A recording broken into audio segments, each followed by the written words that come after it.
सादि गौर। हरे कृष्णा कृष्णा कृष्णा हरे हरे, हरे राम राम राम हरे हरे। जय श्री प्रभुपाद की जय, अनंत कोटि वैष्णव वृंद की जय। हरे कृष्ण, दंडवत प्रणाम सभी को। तो आज हम लोग श्रीमद् भगवद गीता अध्याय 7 और श्लोक संख्या 2 पढ़ने वाले हैं।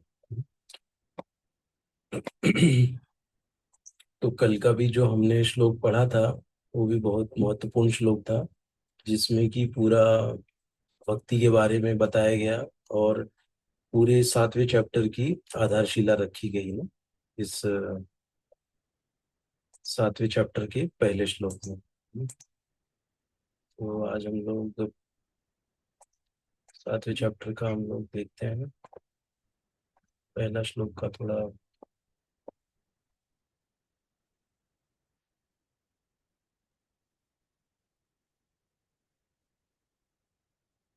तो अध्याय 7 भगवत ज्ञान, हमने जो कल श्लोक पढ़ा था बहुत ही अच्छा सुंदर श्लोक है। श्री भगवान उवाच मय्या सक्त मना पार्थ योगम युंजनम मदाश्रय असंशयम समग्रम माम यथा ज्ञास्यसि तत् शृणु। श्री भगवान ने कहा, हे प्रतापुत्र, अब सुनो कि तुम किस तरह मेरी भावना से पूर्ण होकर और मन को मुझ में आसक्त करके योगाभ्यास करते हुए मुझे पूर्णतया संशय रहित जान सकते हो ना। इसके ऊपर हमने विस्तृत चर्चा की, पूरा हमने पढ़ा है और श्रीमद् भागवतम के श्लोक भी हमने पढ़े। तो ये जो सबसे इम्पोर्टेंट लाइन थी कि श्री कृष्ण से या कृष्ण भावनामृत भक्तों के मुखों से सुनकर ही कृष्ण तत्व को जाना जा सकता है। श्री कृष्ण से या कृष्ण भावनामृत भक्तों के मुख से सुन के ना। और इम्पोर्टेंट लाइन थी ये वाली ना, कि भौतिक भक्ति योग भौतिक मोह की कठिन ग्रंथि को भेदता है। तो इसको भी हमने बहुत डिटेल में इस पर चर्चा की थी। तो आज के हम लोग आगे श्लोक में चलते हैं। ज्ञानम ते अहम सविज्ञानम इदं वक्ष्याम्य शेषतः यज्ञात्वा नेह भूयो अन्यज् ज्ञातव्ययम् ज्ञातव्यम् अवशिष्यते। ज्ञानं ते अहं सविज्ञानम् इदं वक्ष्याम्य शेषतः यज्ञात्वा नेह भूयो अन्यज् ज्ञातव्यम् अवशिष्यते। ज्ञानं ते अहं सविज्ञानम् इदं वक्ष्याम्य शेषतः यज् ज्ञात्वा नेह भूयो अन्यच् ज्ञात्वा ज्ञातव्यम् अवशिष्यते। कोई पढ़ना चाहेगा?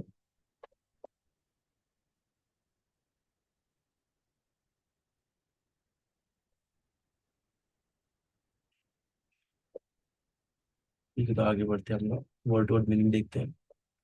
ज्ञानम प्रत्यक्ष ज्ञान, ते तुमसे, अहम मैं, स सहित, विज्ञानम ना, इसको विज्ञानम विज्ञानम ना, दोनों बोलते हैं। तो दिव्य ज्ञान, इदम यह, वक्ष्यामि कहूंगा, अशेषतः पूर्ण रूप से, यत जिसे, ज्ञात्वा जानकर, न नहीं, इह इस संसार में, भूय आगे, अन्यत अन्य कुछ, ज्ञातव्यम ज्ञातव्यम जानने योग्य, अवशिष्यते शेष रहता है।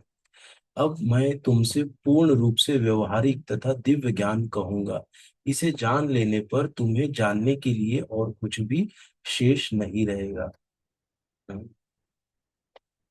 भगवान बोल रहे हैं अर्जुन से। तात्पर्य, पूर्ण ज्ञान में प्रत्यक्ष जगत, जिस इसके पीछे काम करने वाला आत्मा तथा इन दोनों में उद्गम सम्मिलित है, यह दिव्य ज्ञान है। भगवान उपर्युक्त ज्ञान पद्धति बताना चाहते हैं क्योंकि अर्जुन उनका विश्वस्त भक्त तथा मित्र है। चतुर्थ अध्याय के प्रारंभ में इसकी व्याख्या भगवान कृष्ण ने की है और उसी की पुष्टि यहाँ पर हो रही है। भगवत भक्त द्वारा पूर्ण ज्ञान का लाभ भगवान से प्रारंभ होने वाली गुरु परंपरा से ही किया जा सकता है। अतः ना, अभी थोड़ा गुरु शिष्य परंपरा का बहुत वीडियोस एक दूसरे का आ रहा है ना।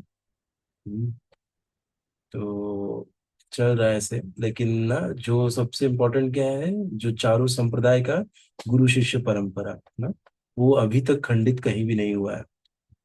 तो गुरु, फिर शिष्य, शिष्य गुरु बनता है, फिर गुरु शिष्य बनाता है, फिर शिष्य गुरु बनता है ना, यही गुरु शिष्य परंपरा है। और ये ज्ञान भी गुरु शिष्य परंपरा में ही आ रहा है ना।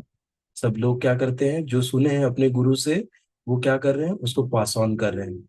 और हम देखते हैं कि जो, जैसे जो भी सन्यासी महाराज है ना, वो अपने गुरु के प्रति कितना आदर रखते हैं ना, कितना मतलब प्रेम रखते हैं वो लोग ना अपने गुरु के प्रति ना। जैसे श्रील प्रभुपाद के प्रति हमेशा श्रील प्रभुपाद, श्रील प्रभुपाद, श्रील प्रभुपाद, मतलब कोई भी लेक्चर देते हैं तो श्रील प्रभुपाद जी से ही शुरू होता है, श्रील प्रभुपाद जी से ही वो समाप्त होता है ना। उनकी ही बात बताते हैं वो ना, जो उन्होंने सुना है, जो प्रत्यक्ष उन्होंने अनुभव किया है ना। तो यही गुरु शिष्य परंपरा है ना। ऐसे हम देखते थे, जो प्रभुपाद जी थे वो भी क्या बोलते थे ना, वो भी गुरु महाराज, उनके गुरु महाराज का हमेशा गुणगान करते थे कि मेरे गुरु महाराज ने ऐसे बताया, गुरु महाराज ने मेरे ऐसे सिखाया, गुरु महाराज मेरे ऐसे करते थे ना। उनके भी लेक्चर में हम सुनते हैं तो अपने गुरु महाराज को वो कोट करते हैं हमेशा।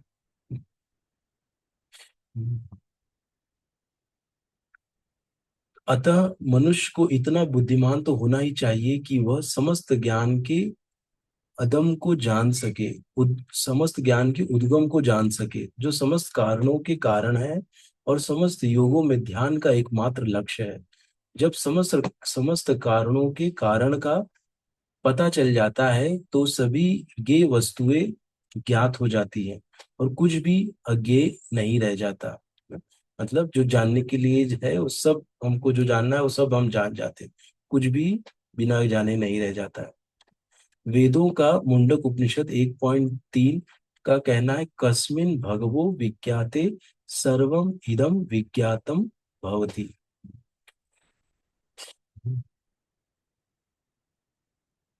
तो यहाँ पे यही है कि सर्व कारण कारणो ईश्वर परम कृष्ण ना, अनादिरादिर गोविंद, सर्व कारण कारणम ना। तो ये कौन बोले, ब्रह्म संहिता ना, किसने बोला है, ब्रह्मा जी ने। ब्रह्मा जी ने भी पुष्टि की है ना कि कौन है, भगवान ही कौन है, सब कारणों के कारण है ना? ईश्वर परम कृष्ण, हर जगह हलंत लगा है ना, कृष्ण मतलब एक व्यक्ति, कृष्ण ऐसे। तो कृष्ण ही ईश्वर है हाँ, ये घोषणा घोषणा करते हैं कौन, ब्रह्मा जी। तो यहाँ पर इसलिए कहा गया है कि जानने के योग्य कौन है, भगवान है, भगवान श्री कृष्ण। हाँ, वही समस्त योगों के, समस्त ध्यान के एकमात्र लक्ष्य है। हाँ, इसलिए यहाँ पर कहा ना, इतना तो बुद्धिमान होना ही चाहिए। तो भगवान अभी अर्जुन को बताने वाले हैं ना, क्या, दिव्य ज्ञान और व्यवहारिक ज्ञान ना। व्यवहारिक मतलब क्या, जो हम व्यवहार में ला सके ना। अगर यदि हमको आज कहा जाए कि आप चल के बैठ के जंगल में तपस्या करो, आज के टाइम में व्यवहारिक है क्या हमारे लिए। हाँ, क्योंकि भगवान जी ने ये जब द्वापर युग का अंत था और कलयुग स्टार्ट होने वाला था, तब भगवत गीता सुनाई थी ना। और उस समय भगवान जानते थे कि आगे क्या होने वाला है ना, इसीलिए क्या, कैसे ये व्यवहारिक है इस आज के परिवेश में। तो उस हिसाब से भगवान ने अभी अर्जुन को बताएंगे। क्योंकि जैसे सतयुग में क्या था, सतयुग में तपस्या था ना, त्रेता में क्या था, यज्ञ था ना, फिर द्वापर में क्या आया, ये विग्रह पूजा आई ना, और और अपने कलयुग में नाम, भगवान नाम रूप में है अभी। तो हरिनाम संकीर्तन ना, तो ये कलयुग का वो है, हरिनाम संकीर्तन करना, उससे हमको भगवान हासिल होंगे। आगे बढ़ते हैं हम लोग। तो वही, उसी का भी भगवान रहस्य उद्घाटन करेंगे कैसे। मनुष्याणाम सहस्त्रेषु, ये भी बहुत फेमस श्लोक है, तीसरा। मनुष्याणाम सहस्त्रेषु कश्चित् यतति सिद्धये, यतताम अपि सिद्धानाम कश्चिन् माम वेत्ति तत्वतः। मनुष्याणाम सहस्त्रेषु कश्चित् यतति सिद्धये, यतताम अपि सिद्धानाम कश्चिन्मां वेत्ति तत्त्वतः। मनुष्याणां सहस्रेषु कश्चिद् यतति सिद्धये, यततामपि सिद्धानां कश्चिन्मां वेत्ति तत्त्वतः। कोई पढ़ना चाहेगा? मैं पढ़ती हूँ प्रभु जी। पढ़िए मतलब। मनुष्याणां सहस्रेषु कश्चिद्यतति सिद्धये, यततामपि सिद्धानां कश्चिन्मां वेत्ति तत्त्वतः। बहुत अच्छा माता, धन्यवाद। और कोई पढ़ना चाहेगा? मनुष्याणां सहस्रेषु कश्चिद्यति सिद्धये ततामपि सिद्धानां कश्चित् मां वेत्ति तत्त्वतः। हरे कृष्णा, बहुत बहुत धन्यवाद विनय प्रभु। तो अभी हम लोग इसका वर्ड वर्ड मीनिंग देखते हैं। मनुष्याणाम, मनुष्यों में से, सहस्त्रेषु, हजारों, कश्चित, कोई एक, यतति, यतति प्रयत्न करता है, सिद्धये, सिद्धि के लिए, यतताम इस प्रकार प्रयत्न करने वाले, अपि निसंदेह, सिद्धा नाम सिद्ध लोगों में से, कश्चित कोई एक, माम मुझको व्यक्ति जानता है, तत्वतः वास्तव में। ना बहुत पावरफुल श्लोक है, इसका हम लोग मीनिंग देखते हैं। कई हजारों मनुष्यों में से कोई एक सिद्धि के लिए प्रयत्नशील होता है, और इस तरह सिद्धि प्राप्त करने वालों में से विरला ही कोई मुझे वास्तव में जान पाता है। ना, फिर से पढ़ते एक बार।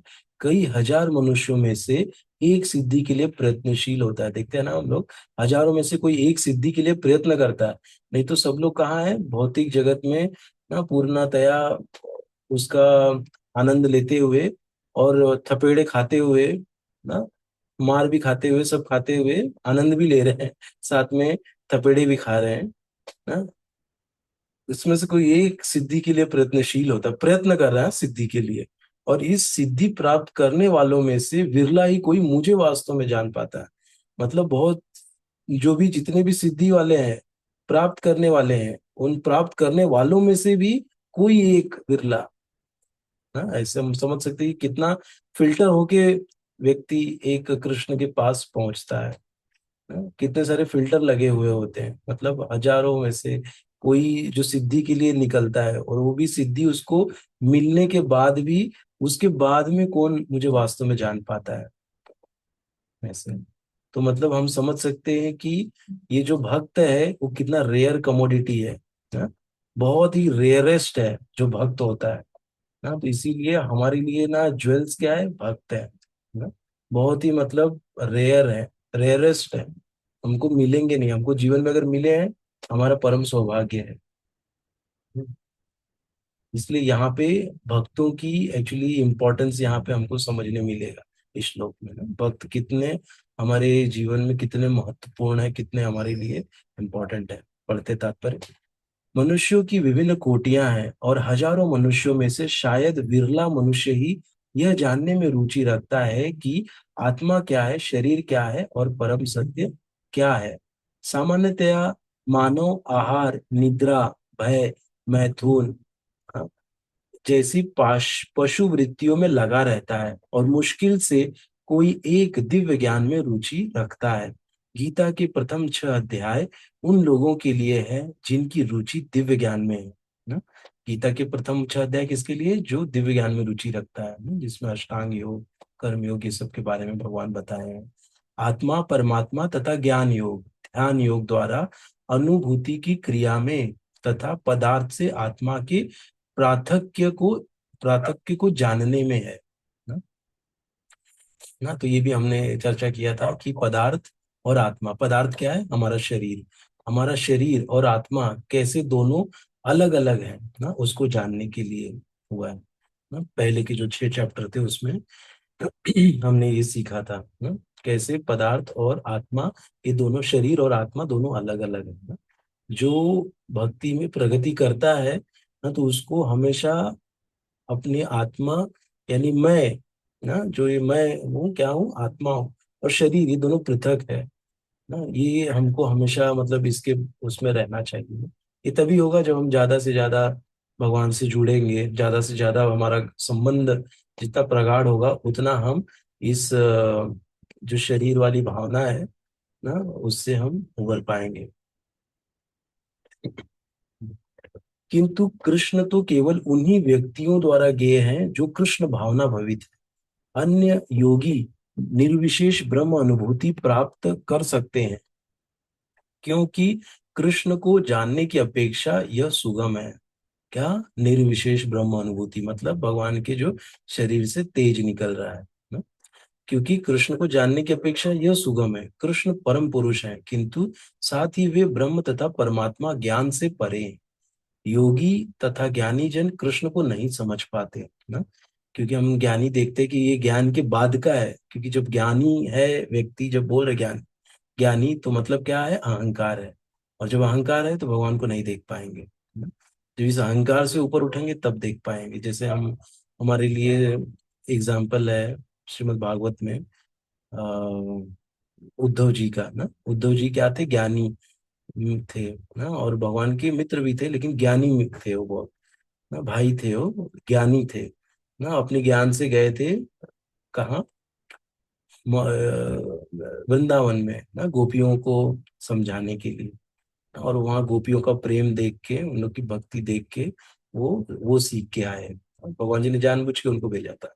उनको अपने ज्ञान पे बहुत अहंकार था ना, क्योंकि वो बृहस्पति के शिष्य थे ना। उनको लगता था मैं सबसे श्रेष्ठ हूँ ना, मेरा ज्ञान सबसे है। तो हर चीज को ज्ञान से वो आकलन करते थे ना। लेकिन भक्ति क्या है? प्रेम ना, प्रेम से आकलन किया जाता है भक्ति में। क्योंकि कृष्ण को जानने की अपेक्षा यह सुगम है। कृष्ण परम पुरुष है, किंतु साथ ही वे ब्रह्म तथा परमात्मा ज्ञान से परे हैं। योगी तथा ज्ञानी जन कृष्ण को नहीं समझ पाते।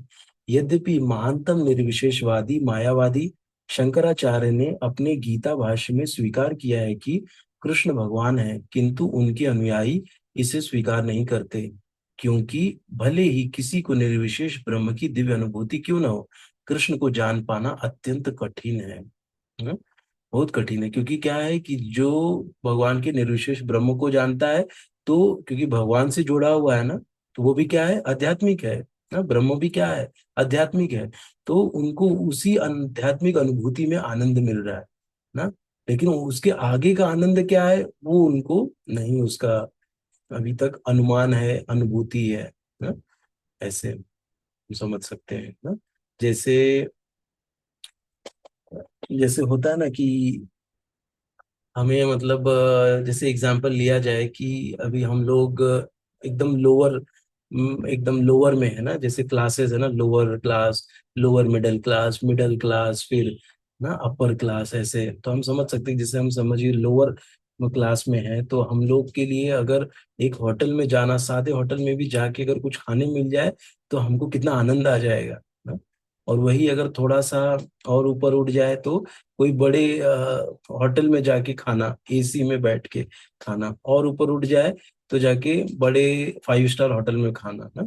तो कितना अंतर है। लेकिन जो आनंद वो ले रहा है, उसको वहीं पे आनंद मिल रहा है। जस्ट एक एग्जाम्पल दिया, एग्जाम्पल कहीं दिया नहीं है, मेरी छोटी बुद्धि का एक एग्जाम्पल है समझने के लिए।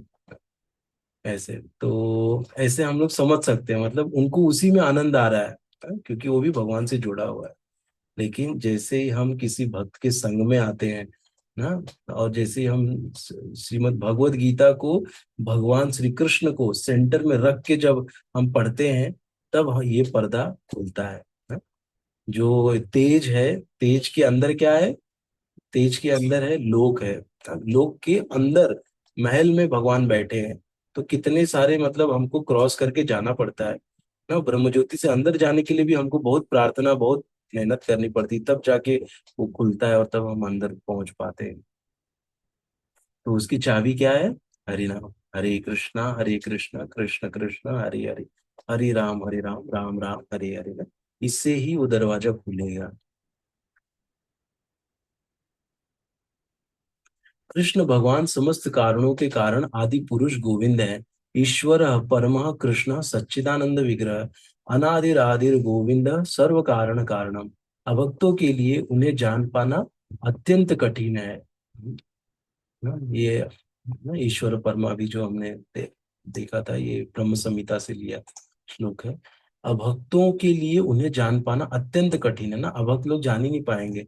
पूरा भगवत गीता पढ़ लेंगे फिर भी वो नहीं मानेंगे कि भगवान ही श्री कृष्ण है, जबकि श्री कृष्ण भगवान सब जगह माम ना मई मैया सत्य मना पार्थ ना, सब जगह मई मई बोले हैं, मेरे लिए। जैसे हमने जो मैया सत्य मना पार्थ ना, जो हमने 6.47 वाला लास्ट वाला श्लोक पढ़ा था 6वें चैप्टर में ना, मुझे मेरे मुझे करो, मेरे लिए करो ना, मेरे मुझे अ, श्रद्धावान भजते हो माम ना, समय युक्त तमो मता, वो वाला जो श्लोक था कि श्रद्धावान भजते हो यो माम, मुझे जो भजता है ना। लेकिन वो लोग नहीं समझ पाते फिर भी, वो भगवान का साकार रूप को स्वीकार ही नहीं करते। वो उस भावना से भगवत गीता को पढ़ते हैं कि भगवान क्या है, निराकार है। और भगवान तो भगवान है, जैसे आप उनको वो करोगे भगवान वैसा रूप ले लेंगे। हाँ, ऐसा है। तो ऐसे नहीं कि मतलब वो है कि उनको हम एकदम निकृष्ट समझे, है निराकार भी है लेकिन वो भगवान के ही एक रूप को कर रहे हैं। लेकिन और ज्यादा अगर वो चाहिए, सफलता चाहिए ना, तो भक्ति स्वीकार करनी पड़ेगी, भगवान का साकार रूप स्वीकार करना पड़ेगा ना, प्रमोशन जो बोलते हैं होगा तभी भगवान का। नहीं तो कहते हैं कि जैसे एक जगह सुना था मैं, जैसे ये रहता है एक्स एक्सिस वाई एक्सिस रहता है ना, ऐसे एक्स एक्सिस वाई एक्सिस जो रहता है, तो एक्स एक्सिस चालू होता है निगेटिव से, फिर पॉजिटिव ना, वैसे वाई एक्सिस पॉजिटिव से नीचे जाता है, जीरो के नीचे निगेटिव हो जाता है। तो कहते हैं कि जो ये लोग रहते हैं आके कहाँ पे रुकते हैं, जीरो पे रुकते हैं ना। जीरो से जब तक आगे नहीं बढ़ेंगे तब तक मतलब कोई मतलब नहीं है, ऐसा है। तो जीरो पे वो है, जैसी भक्ति प्रारंभ करते हैं ना, साधना चालू करते हैं, साधन भक्ति, तब वो धीरे धीरे वो प्लस में आने लग जाते हैं, एक्स एक्सिस के प्लस पे, ऐसे। तो ऐसा है। तो इसीलिए मतलब ऐसे है, एटलीस्ट वो लोग क्या है कि जो क्या कहते हैं हम लोग, जो नास्तिक होते हैं, एटलीस्ट नास्तिक से वो श्रेष्ठ है ना, नास्तिक से श्रेष्ठ हैं। और फिर हम कह सकते हैं कि सकाम कर्मियों से श्रेष्ठ हैं ना? और फिर वो लोग एटलीस्ट मान रहे हैं कि कोई तो रूप है ना, ऐसे हम समझ सकते हैं।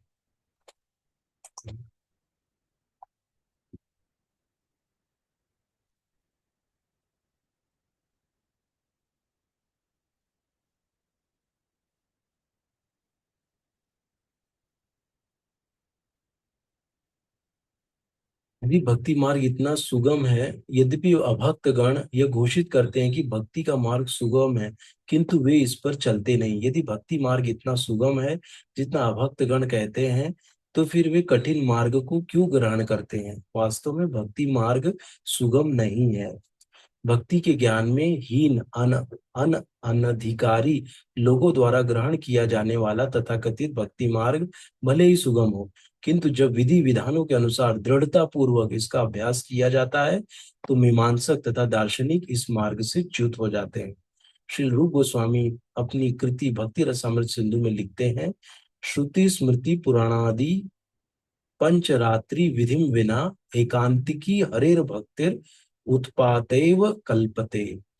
बहुत इंपॉर्टेंट है ये भी, कि वह भगवत भक्ति जो उपनिषदों पुराणों तथा नारद पंचरात्रों जैसे प्रामाणिक वैदिक ग्रंथों की अवहेलना करती है, समाज में व्यर्थ ही अव्यवस्था फैलाने वाली है ना, ऐसा। और एकांतिकी हरेर भक्तिर उपा उत्पा उत्पातैव कल्पते ना, एकांत की मतलब अकेले भक्ति भी उत्पात मचाती है, वो भी इसका एक अर्थ आता है कि अकेले में भक्ति करना ना, कुछ कुछ ऐसे रहता है ना कि मतलब क्या होता है कि वो भक्तों के बीच में तालमेल बिठा नहीं पाते ना।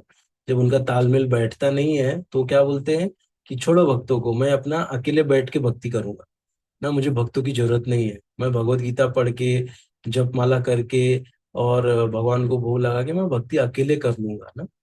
लेकिन क्या हो जाता है कि भक्तों का संग बहुत जरूरी है ना, क्योंकि हमको ये भक्ति लंबे समय तक करनी है ना।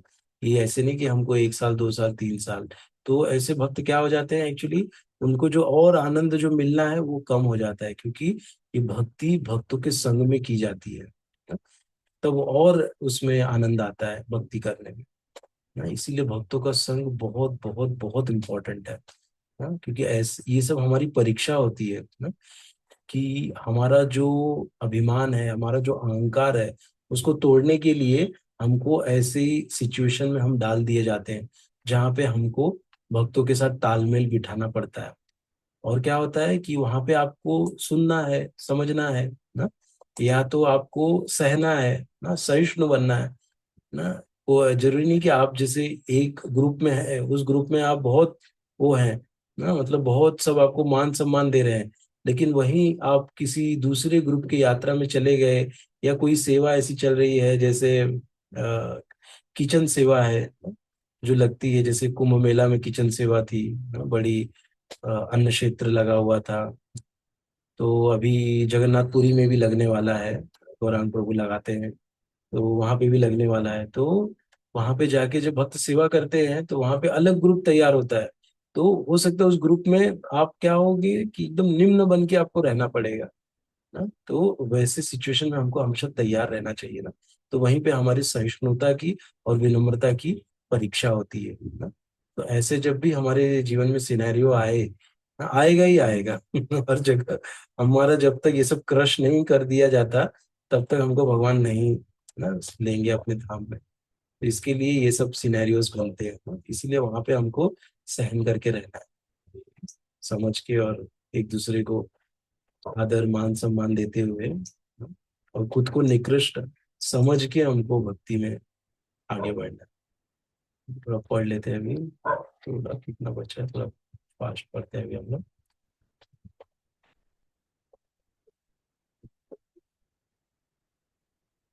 ब्रह्म वेत्ता निर्विशेषवादी या परमात्मा वेत्ता योगी भगवान, हाँ, भगवान श्री कृष्ण को यशोदानंदन या पार्थ सारथी के रूप में कभी नहीं समझ सकते। फिर से पढ़ते हैं, ब्रह्मवेत्ता निर्विशेषवादी या परमात्मा वेत्ता योगी भगवान श्री कृष्ण को यशोदानंदन या पार्थ सारथी के रूप में कभी नहीं समझ सकते। कभी कभी बड़े बड़े देवता भी कृष्ण के विषय में भ्रमित हो जाते हैं। मुह्यंती यत् सूरयः माम तु वेद न कश्चन। भगवान कहते हैं कि कोई भी मुझे उस रूप में तत्वतः नहीं जानता जैसा मैं हूँ, और यदि कोई जानता है स महात्मा सुदुर्लभ ना। जैसे हम लोग यहाँ पे एग्जांपल देख सकते हैं ब्रह्म विमोहन लीला ना, जहाँ पे ब्रह्मा जी भगवान को नहीं पहचान पाए बाल रूप में ना। और दूसरा एग्जांपल आता है इंद्रदेव का ना। इंद्रदेव ने क्या किया, एकदम वृष्टि कर दी, जोरदार बारिश कर दी ना, क्योंकि उनका पूजा नहीं हुआ। और फिर भगवान ने कैसे अपनी बाई उंगली की छोटी उंगली पे उठा लिए पूरा गोवर्धन पर्वत ना, और वहां पे उनका चूर चूर कर दिया। और ऐसे ही मैं लेक्चर में सुन रहा था, और कि मतलब कितना इतना हुआ, उसके बाद गोविंद कुंड में आके इंद्रदेव ने उनके पैर प्रक्षालन किया, सब किया, और उसके बाद तुरंत, मतलब कहते हैं ना कि कुछ ही समय बाद क्या हुआ कि ये, उसके बाद देखते हैं हम फिर से, जब जो सत्यभामा होती है ना, वो क्या डिमांड करती है, पारिजात फूल का। और वहां पे भी जाके वो कहते हैं कि नहीं उठाना है। जब भगवान उठा लेते हैं वो वृक्ष को, बोलते हैं कि मत लेके जाओ, और वहां पे भी युद्ध करने के लिए वो हो जाते हैं ना। तो हम इससे समझ सकते हैं, मतलब देखो इतने, मतलब इंद्रदेव जो कि वो भी नहीं पहचानते पाते भगवान को, ऐसा हम समझ सकते हैं ना। तो ऐसा महात्मा क्या है, सुदुर्लभ है। जो ऐसा महात्मा विरला, तो ऐसा महात्मा विरला विरला होता है। अतः भगवान की भक्ति किए बिना कोई भगवान को तत्वतः नहीं जान पाता, भले ही वह महान विद्वान या दार्शनिक क्यों न हो। केवल शुद्ध भक्त ही कृष्ण के अचिंत्य गुणों को सब कारणों के कारण रूप में, उनकी सर्वशक्तिमत्ता तथा ऐश्वर्य, उनकी संपत्ति, यश, बल, सौंदर्य, ज्ञान तथा वैराग्य के विषय में कुछ कुछ जान सकता है, क्योंकि कृष्ण अपने भक्तों पर दयालु होते हैं। ब्रह्म साक्षात्कार की वे पराकाष्ठा है, और केवल भक्तगण ही उन्हें तत्वतः जान सकते हैं। अतएव भक्ति रसामृत सिंधु में कहा गया है, अतः श्री कृष्ण नामादि न भवेद ग्राह्यम इंद्रिये सेवोन्मुखे ही जिह्वादौ स्वमेव स्फुर्त्यदः। कुंठित इंद्रियों के द्वारा कृष्ण को तत्वतः नहीं समझा जा सकता, किंतु भक्तों द्वारा की गई अपनी दिव्य सेवा से प्रसन्न होकर वे भक्तों को आत्म तत्व प्रकाशित करते हैं। हाँ, क्या दिव्य सेवा ना, तो हमारे लिए भगवान की दिव्य सेवा क्या है? भगवान के नामों का जप, यही हमारे लिए बहुत बड़ी दिव्य सेवा है भगवान की ना, भगवान के नाम का जप करना। तो उससे क्या होगा कि हमको आत्म तत्व ना प्रकाशित होगा, भगवान हमको दिखने लग जाएंगे ना, भगवान का हाथ सब जगह दिखने लग जाएगा ना, कैसे भगवान हमारे जीवन में इंटरफियर कर रहे हैं वो दिखने लग जाएगा ना। तो इसीलिए हमको जब हम जब करते हैं तो बहुत अटेंटिव रहना चाहिए, हम बहुत ही अटेंटिव होके, अटेंटिव मतलब कि बहुत ध्यान पूर्वक हमको जप करना चाहिए ना। जब हम ध्यान पूर्वक जप करेंगे मतलब हम भगवान को महसूस करने लग जाएंगे ना, भगवान हमको महसूस होंगे फिर। इसीलिए कहते हैं कि अ, जो जप है बहुत ध्यान पूर्वक करना चाहिए। उससे क्या होता है कि हम लोग ना जो कॉन्शियस बोलते हैं ना वैसे हो जाते हैं, फिर हमको हर जगह मतलब भगवान किसी न किसी परिस्थिति में किसी न किसी रूप में हमको दिखने लग जाते हैं। ऐसे तो इसीलिए हमको बहुत ही सतर्कता के साथ, बहुत ही सौम्यता के साथ और बहुत दीन भावना के साथ हमको जप करना चाहिए। ऐसे क्योंकि दीन भावना रहेगी कि बाबा मुझे कुछ नहीं आता ना, कैसे तो करके आप ही उनसे प्रार्थना भी करनी है कि आप ही शक्ति दो कि आपका ध्यान से मैं जप कर सकूं, क्योंकि मेरे अंदर तो योग्यता नहीं है, मन मेरा काबू में आ ही नहीं रहा है। तो आप ही मुझे थोड़ी शक्ति प्रदान करिए, आपकी शक्ति से ही मैं जप ठीक से कर पाऊंगा ना। तो ऐसी प्रार्थना हमको भगवान से करनी चाहिए। तब हमको भगवान थोड़ी कृपा देंगे जिससे कि हम अच्छे से थोड़ा कर पाए, और फिर भगवान को हम लोग हर जगह महसूस कर पाएंगे ना। ऐसा मैं मतलब कि मेरा कोई अनुभूति नहीं है, जो सुना हूँ वो मैं बता रहा हूँ। मैं भी प्रयास ही कर रहा हूँ ये सब चीजों का अनुभव लेने के लिए, अनुभूति करने के लिए ना, लेकिन मैं भी स्ट्रगल कर रहा हूँ एक्चुअली जपा करने के लिए। तो ये जो मैं बोल रहा हूँ मैं अपने लिए ही बोल रहा हूँ। ऐसा है ना। ब्रज बिहारी प्रभु जी का मैंने सुना था एक लेक्चर, बहुत सुंदर लेक्चर दिया था उन्होंने जपा टॉप में। तो वही बता रहे थे कि एक इंटेंसिटी के साथ एक चैंटिंग है, इंटेंस चैंटिंग, और एक है कि मतलब अटेंटिव चैंटिंग। तो हमको अटेंटिव चैंटिंग पे ज्यादा फोकस देना चाहिए ना कि एकदम इंटेंसिव एकदम हो गया हरे कृष्णा ऐसा मतलब करने से अच्छा एकदम अटेंटिव के ध्यान पूर्वक हमको करना चैंटिंग ना, उस पर ज्यादा हमको बल देना चाहिए। वैसे तो किसी का कोई कमेंट है या कोई प्रश्न है किसी का?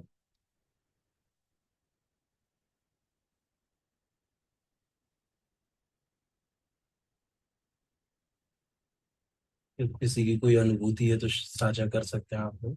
5 मिनट है अभी अपने पास, 3 मिनट है।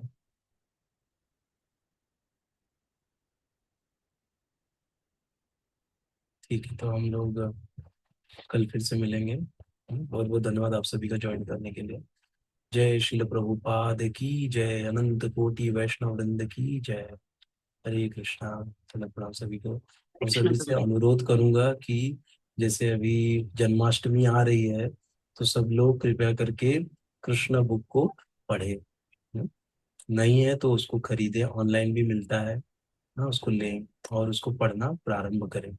बहुत जरूरी है ना, श्री कृष्ण बुक है जो श्री प्रभुपाद ने बहुत स्पेशली उसको लिखा है ना, स्टोरी फॉर्मेट में लिखा है। अराउंड 90 स्टोरीज है उसमें। तो जब तक जन्माष्टमी आएगी तब तक हमारी कुछ स्टोरीज पढ़ के हो जाएंगी। इसीलिए आप लोग प्रयास करिए पढ़ने के लिए।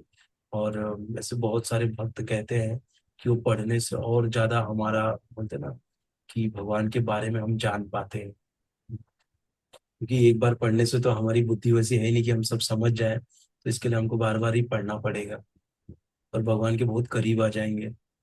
जन्म कर्मच में दिव्यम यो वेत्ति तत्वतः त्यक्त्वा देहम पुनर्जन्म नैति मामेति सो अर्जुन। भगवान की जीव कर्मों के बारे में बताया गया। भगवान के जन्म से स्टार्ट होता है और फिर भगवान का कर्म भी उसमें बताया गया है। इसीलिए वो किताब बहुत महत्वपूर्ण है हमारे लिए। तो प्रयास करिएगा आप सभी पढ़ने के लिए। जय श्री प्रभुपाद की जय। अनंत कोटि वैष्णव की जय। हरे कृष्ण। सभी को प्रणाम। धन्यवाद प्रभु जी। चलो।